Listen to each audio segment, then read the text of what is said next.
and that's the education credit. It's two types of education credits. One of them is called the American Opportunity Tax Credit, which is, to me, the bigger credit. And then the other one is called the Lifetime Learning Tax Credit. And they both have different criteria. Now, if someone's sitting in my desk and they're a single individual, and they be like, how am I going to get some money back? I need to figure out how to get me some money back. I tell them you need to go to school. That's the only way you're going to get some more money back. And a decent refund if you're single. Because the American Opportunity Tax Credit is actually a credit. I'll just read the qualifications. You have to be in the first 4 years of your post-secondary education. You have to be enrolled part-time for at least one academic period that started during that year. That means you don't have to go to school the whole year, but you should. You ain't got to go to school the whole year, but it's like you went the winter or the fall semester and you didn't go the winter semester. As long as you have went one semester and one academic year, you'll possibly qualify for the education credit. Everything has criteria for it, so everybody who goes to school don't really qualify for it. It has to be an academic period beginning in 2014 or the first 3 months of 2015.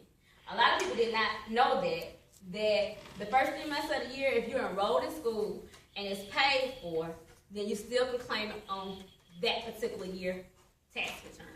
You just got to make sure you have your documentation. So if it was 2000, we're filing in 2015, and we're going to school in January of 2015, we can claim that for 2014 or 15? 214. Okay. As long as it's paid for. Your tuition has been paid for. And the expenses have to be paid with funds from a loan or out of pocket in the year the expenses are paid. A lot of people qualify for Pell Grant. A lot of people qualify for scholarships. So if your tuition is paid through those resources, you don't really qualify for the education credit. But if you get student loans and your tuition is paid strictly by student loans, and or you paying for it out of pocket, then you qualify. The income level, everything has to phase out. For a single head of household, it's $90,000. Your income exceeds $90,000, you don't qualify. For married, filing joint, your income level is $180,000, and the deduction is $2,500. You don't get $2,500. Okay, you can. How it works is if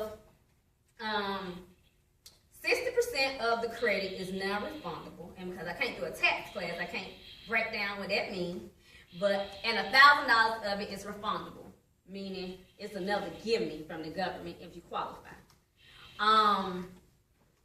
The 60%, which is $1,500, if you qualify, you can write up to $4,000 of your expenses. And if you do write up $4,000 of your expenses, then you do qualify for the $1,500 non-refundable, and then you qualify for the $1,000 non-refundable. With the $1,500, it reduces the amount of tax you owe. So, for instance, if you owe $2,200 after your standard deduction, your itemized deductions, your regular deductions, then that $1,500 will come off of that $2,200, which makes you put that $1,500 in your pocket. And then the $1,000 is refundable, which you'll qualify as a gimme, so you'll automatically get that. So that's the difference between it. And again, for a single person who's making a decent income, that's how you get you a nice refund of $2,500, $3,000 because you went to school and you don't do what you're supposed to do. And it also help people who got too many exemptions on their taxes, because if you was going to originally owe and you have that credit, now it's going to keep you from owing.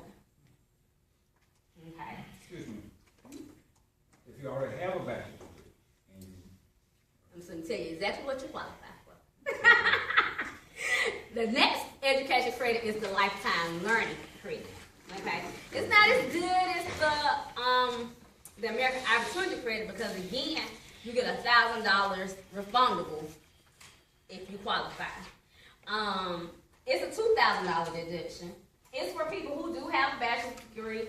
You're in your master's program, you're in a PhD program, Anybody that exceeds that, anybody who's doing on-the-job training, but you're paying for it out your pocket, it's for those people. Okay, the income levels to that is $63,000 for a single and head of household person, $127,000 for a married couple, and the credit is $2,000. It's $2,000, but the credit is non-refundable. Now, how it will help you is if, again, you got too many exemptions on your taxes and you possibly owe. Well, then that $2,000 will help you alleviate what you're owing. But not only that, if you don't owe, it'll give you $2,000 back of what you paid in because you have that credit. Now, on that particular credit, you can write up to $10,000 off in expenses. But everybody know that a master's degree and a PhD tuition is way higher. So you got $10,000. It's still a good credit, beneficial to you if you qualify for it. This is not as good as the American Opportunity Credit, but it's a good deduction.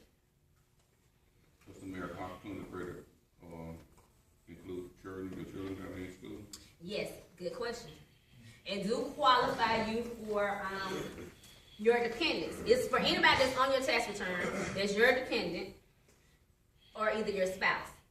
Now, if they're your kids, and this is something y'all probably should know, if they're your kids and you're still claiming them on your taxes and say they're way off in school, and a lot of times what we come into a problem with is when kids get 18, now they want to file their own taxes, now you can't claim me. Well, they still stay in your house or they're away at college, and you take care of them,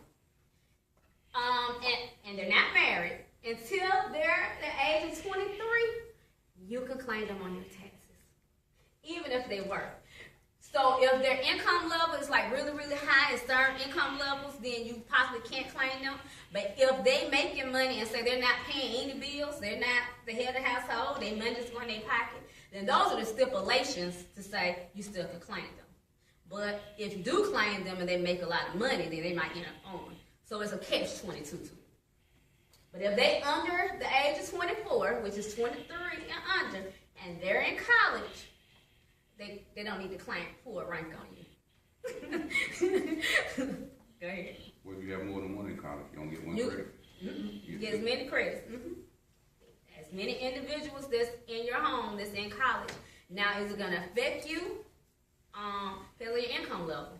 And that's why the $1,000, like the American Opportunity Credit, as far as $1,000, you got 6 kids in school, in college. They're your kids, and you take care of them, and it just doesn't help them. And you can put all of them on your taxes, you'll get the $6,000 because it's a gimme. As long as you don't owe, you don't met all your tax liabilities and all that, then you'll get that. So yeah, it doesn't really matter because you have parents who are in school and their kids are in school. So as long as you meet all the criteria, the qualifications, you can claim. The next thing I'm going